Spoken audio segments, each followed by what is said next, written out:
Elle témoigne sous couvert d'anonymat. Figure de la vie politique, elle a été ministre au sein du gouvernement de Lionel Jospin. Des décennies plus tard, elle fait les gros titres pour une triste raison. Sa fille fait partie des victimes présumées de Nicolas Hulot, accusé de viol.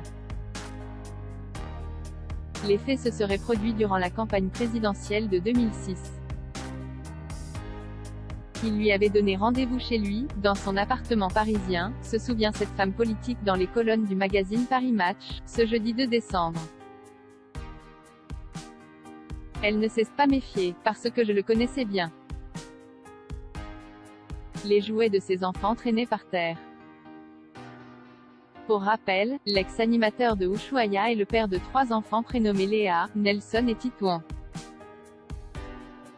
Le récit de l'agression présumée est glaçant. Selon l'ex-ministre qui a accepté de témoigner, Nicolas Hulot aurait essayé d'embrasser sa fille avant d'être repoussé. Il l'aura ensuite poursuivi autour de son canapé. En tentant désespérément de fuir, la victime présumée prend conscience que la porte est fermée à clé.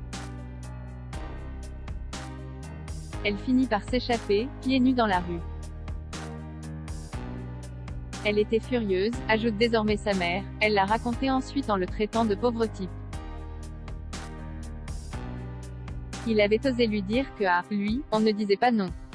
L'émission Envoyé spécial, qui a consacré un numéro entier aux accusations de viol et d'agression sexuelle visant Nicolas Hulot, qui nie tout en bloc, aurait été un déclic pour la jeune femme. Nicolas Hulot visé par une première plainte en 2008 et est désormais rassuré, l'ancien ministre à la transition écologique est dans le viseur de la justice. Ma fille a été soulagée d'apprendre qu'une enquête judiciaire a été ouverte, a raconté sa mère. La victime présumée se tient prête à témoigner devant les policiers. Car la parole se libère autour de Nicolas Hulot, déjà visé par une plainte pour viol de Pascal Mitterrand en 2008, pour des faits présumés qui se seraient déroulés à la fin des années 1990. Au cœur de la polémique, le principal concerné aurait pris ses jambes à son cou pour se réfugier à Saint-Lunaire, en Bretagne.